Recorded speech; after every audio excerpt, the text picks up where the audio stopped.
Welcome to RVA Connected with Anna Sothen, the podcast that brings local communities and businesses closer together in Richmond, Virginia. Anna will guide you through the vibrant intersections of RVA's entrepreneurial spirit, community relationships, and the latest insights and strategies for your RVA business. Get ready to feel connected to the heartbeat of our city's small businesses. Here's Anna Sothen. Hi, everybody. My name is Anna Sothen, and I am with RVA Connected, and I am here connecting you with another amazing business owner here in the Richmond area. And I am super excited to have my friend Jenn on with me today. So Jenn, tell everybody a little bit about who you are. So you own Stylegasm, right? So tell everybody a little bit about who you are. Yeah, well, so glad to connect with you. Thanks for having me on. Yeah, I'm like born and raised Richmonder, although people don't know that because I'm kind of an unusual character and travel a lot as well. But yeah, so I started my brand Stylegasm. And to me, what a Stylegasm is when you've had this like euphoric feeling where you feel so good about yourself inside and out. You love the clothes that you put on, and it like ignites. It's not just, my personal stylist. It's not just clothes. It's like this whole, how it just changes your whole aura and how you show up for yourself every single day. And yeah, I work with clients around the country, even around the world, and absolutely like love what I do. So when did you start your business? I started it actually 3 years ago this month. But Anniversary. Thank you. But yeah, I'm a Pisces, and then funny enough, my business is a Pisces too. Love it. But I've worked in fashion doing different things for like 15 years. So. Okay. So you're not brand new to this, right? But you sort of just shifted into something that's your own. So what made you decide to go into business for yourself?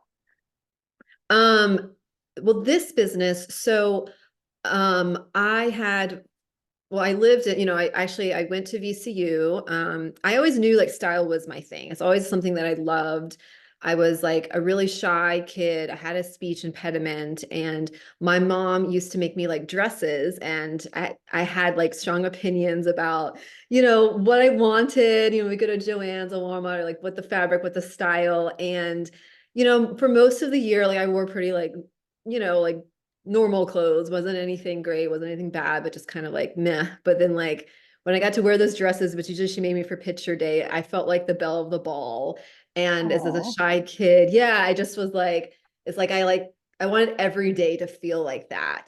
And so by the time I was a teenager, I started, I got my first job, I think it was like 14 or something. Like I really cared about like clothes and expressing myself, and so I always knew fashion was my thing. I actually went to VCU, but I dropped out of fashion school because I hate to sew and wasn't very good at that, and kind of had this like love-hate with the fashion industry because I'm like really sensitive, and it's like not just about superficial, but did different things, worked in retail, went over to Paris, lived in Paris, worked in an industry there, and then kind of going over long, kind of trying to shorten a life story here, but ended up in Bali, Indonesia. And because I wanted to start my own fashion brand, and I knew that there was like the manufacturers there was production. It seemed like there's like the industry there, and also just a really cool creative place that I could have I have a cool life as I built something. And so I did like made to order, mostly jumpsuits is what I did for women. And over time, I realized I really didn't enjoy making products. And it kind of got me back to how I was in fashion school, that pattern making and all that was challenging for me. But what I really loved was my clients.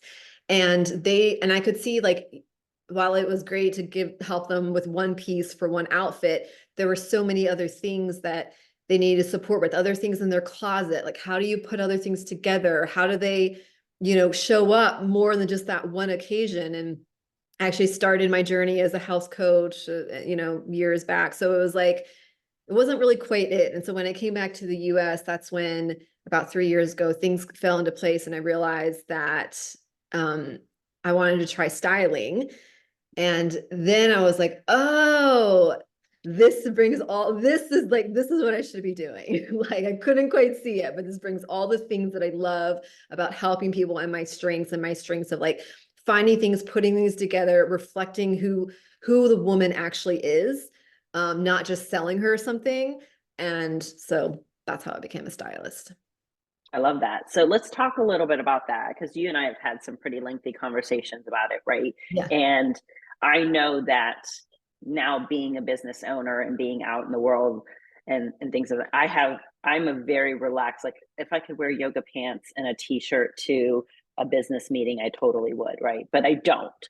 So, and I've had a lot of people who have said, you really ought to do your hair. You ought to put makeup on. You ought to do this. You ought to do that. So talk to me a little bit about the whole not creating a persona, but helping the individual bring out the persona of who they are so that they stay true to who they are, and also create this great sense of style, so where they're not uncomfortable in their own skin. Because I know that when I get dressed up and I have high heels on and I have makeup on and my hair's on, that I'm literally itching to get out of it and wash my face and put my hair back into a ponytail. Like I come in the door and I'm like stripping myself from, because it's not me. So walk through that process of how you go through that with your clients.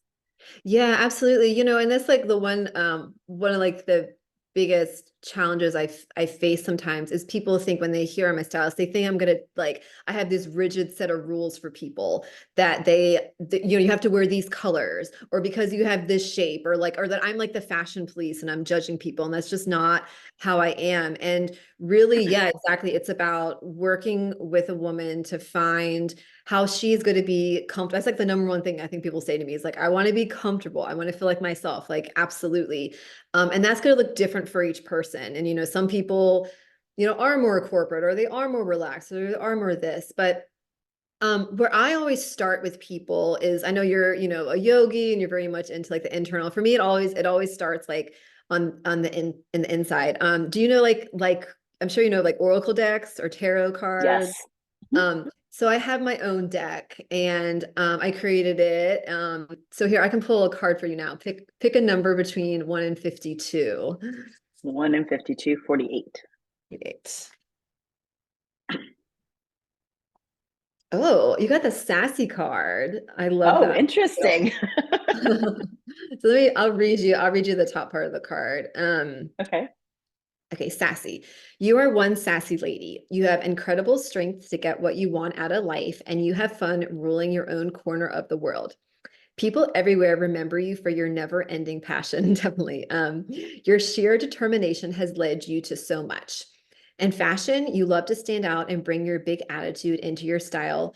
Just like your attitude, your fashion sense has got to be vibrant, being unapologetic about who you are inside and out. And there's like various meanings.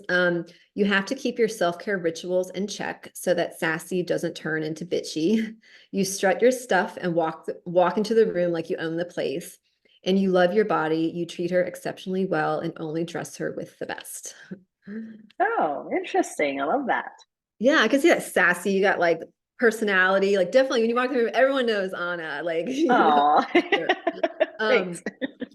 but like I love to start with that. And like I love for people, and some people have more of a sense of this, but I can help people with this, is like, whose style do you like? Like who on social media, like who are people that you really resonate and how they put things together? And I actually don't believe like, I actually believe like a bit of that jealousy and envy is actually like a good thing, because it's like another woman like modeling like what's possible for you. Yeah. And looking at yeah, like what inspires you, and just really like listening, like maybe there's certain things, for instance, like with being comfortable, like maybe certain, like maybe part of it's like the fabrics of things, maybe you really don't like synthetic things that don't breathe, certain kinds of shoes just like they feel, it feels off to you, it feels like you're Right. not yourself. Maybe certain, maybe certain things are more flowy. Yeah, I'm guessing you're quite like sensitive, so it might be, yeah, certain maybe certain like fabrics that feel really good on your skin and things like that. Um, yeah, and just really creating like, almost like if you worked with an interior designer or something, like really creating like a vision of Yeah. how you want to show up in the world that's going to be congruent with you and congruent with your brand and your values. Yeah, I don't believe people like have to wear, makeup. I have clients that don't wear makeup, or some people that everyone has a different, like, Right. different kind of like beauty. Like, I think it's good for women to feel beautiful in whatever way that is natural to her. You know what I mean? Yeah, I think that's super Yeah. important. I feel like we, and not right or wrong, but we've as a society have been like, this is beautiful. And so if you're Yeah. anything deviated from that, then it is not. Where I think, again, we should celebrate everybody's individuality, because when you do, when I feel comfortable in my own skin, I show up better. I Hmm. serve better. I help better. I support better. When I'm uncomfortable, it is not good for sure. Yeah, totally. Not Yeah, good. there's nothing worse than feeling like uncomfortable and like you're wearing like a straight jacket, or you're wearing some like Right. uniform that's not you, but like, and that's one thing I do with my work is like, it's not just like the clothes. It's like it's a full sense of like beingness, and also helping people internally as well, so that there's that real congruency of like when they show up in the world, that like, oh man, I feel like myself on a whole nother level. Yeah, I love that.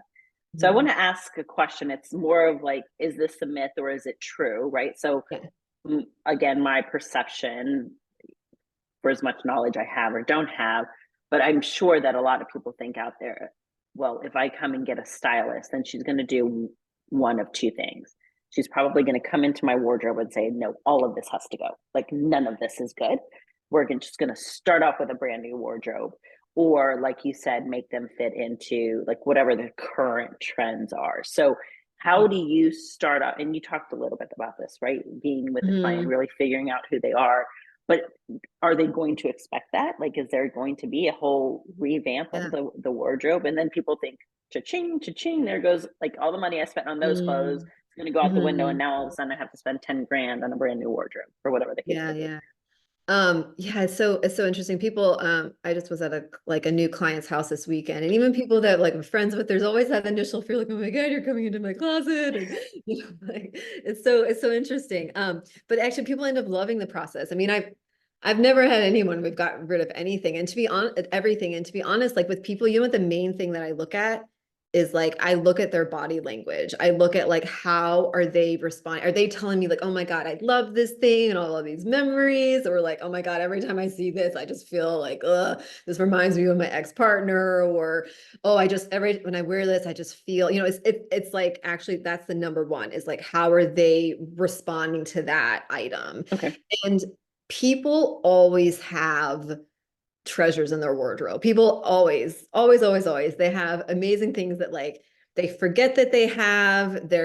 Maybe there needs to be a tweak, maybe it needs to be tailored, maybe they need to, something, it needs to be restyled. But there's like, I think like, even I had this, like, that's how I work with clients, is like, usually I do like an initial session, and then I come up for a plan with them, and then we decide to work together or not. But I'm always like, talk about their strengths, and people are like, oh wow, I didn't know that I had strengths. Like, of course you do, everyone has strength. um and and then it's just like, how are we just gonna like expand upon that? There are some people, like I have had people that have had very significant, fill up the whole, 2 cars worth of things. And that could be because I had people that have had things for like decades, and like they're like, Right. okay, well, it Yeah. was like 30 years ago and it's time, this is long past. Or like, my body is totally changed and this is never gonna fit again. Or I've had people that have gotten out of marriages and stuff, and they were just they were ready, like they were just ready to have a big purge. But that's not everybody. And there are people that actually, there a lot of people, they have so much stuff in their wardrobe that's amazing, and I need to just help them create a plan to fill in the gaps, and for them to actually just like see their strengths, and us just go and build upon that. I love that. So share with me, if you don't mind, maybe like one of your biggest challenges as a stylist with your clients With my clients, or as a business owner, in the industry.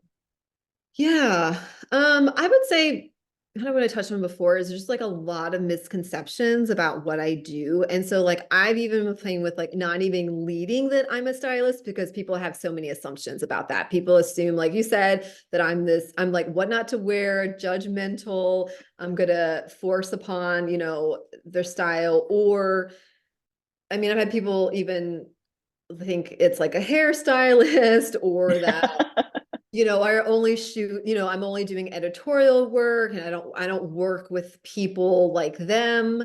So even just sometimes I just kind of take a step back from even and just more talk about what it is that I do versus trying to just label myself as something. And I also, to be honest, like, and I have a lot of friends that are stylists and, you know, we support each other. I don't work like any other stylist out there. You know, I have a very, very different way that I work. And so, I just think, you know, I think we're all like individuals and how we do our business. And so just not to get, you know, too boxed in. Yeah. So I love that you mentioned that, because ever since I've met you, you've just been like, there's just an aura around you. Like I just love the moment that we've met. So, and you are a very unique individual. Like one of the first things I noticed is how you dress, which I think is like every time you walk into a room, I'm like, wow, like there she is, right? So tell me, you touched on it a little bit, like you work very differently than other stylists. What does that mean? Like what does that mean for you as the stylist, and what does that mean for your client?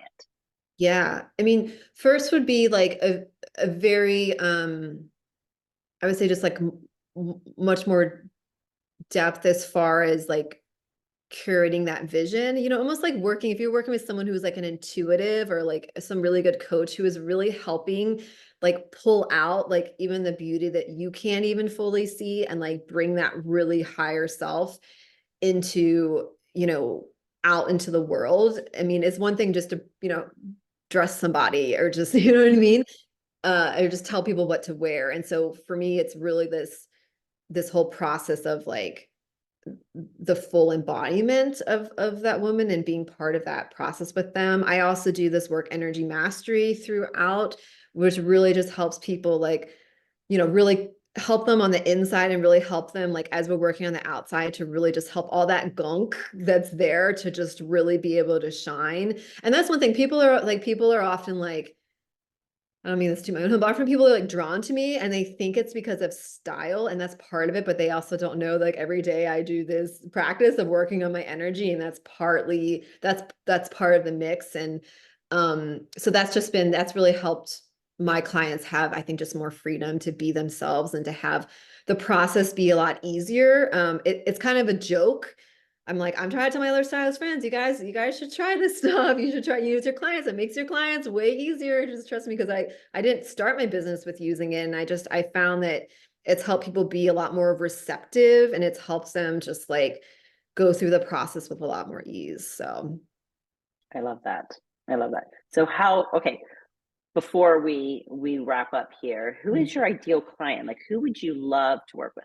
And I say this, and you know, oftentimes as business owners, we hate to sort of niche ourselves down, right? Because we could potentially work with anybody, but who would be your ideal client? Like who are you trying to reach right now? Who would you love to work with? Yeah, well, I love again, yeah, I have worked with lots of people, but like the person I absolutely love and is it's a woman entrepreneur who has really gotten to like a certain level of success where she's like, you know, she's out there in the world, she's proud of what she creates, she's high achieving, and then it doesn't feel like that image of how she's showing herself up is really matching like the fullness of who she is. I do work with you know, I've also worked with a lot of people that are going through like this really like big transformation in their life. So like whether they went through a divorce, whether they had a change in their body, weight gain, weight loss, but like they're really at that like tipping point of like, I'm ready to really just like own who I really am and show up in a more like elevated way, in a more just like, yeah, just more like more visible. I think, you know, it's like someone who's like ready to, yeah, just ready to soar. Like they've had that success and they're ready to soar to their next level. I love that. I love that. So tell people how they can connect with you. How can they reach out to you? Yeah, well, my website's Have a Stylegasm. You can find me on Instagram, Have a Stylegasm. On LinkedIn, I'm Jenn K Stylegasm. I love it. Thank you. I am so excited that you said yes to being a guest on my show. Like I said, I mean, from the day that I met you, I've loved you. So I think you're an amazing human being. And she talked about it a little bit, you guys, when talked about energy, like energy is very real. And when you meet her, that's what you're going to feel. You won't know what it is, but then once you realize it, it's definitely that she's emanating. So thank you again for being on with me RVA Connected. It was a pleasure to have you, and I look forward to seeing you out and about. Thank you so much. I always love connecting with you, and just so love that you're doing this and I got to be part of it. Thank you. I appreciate it. All right, everybody. I'll see you on the next episode.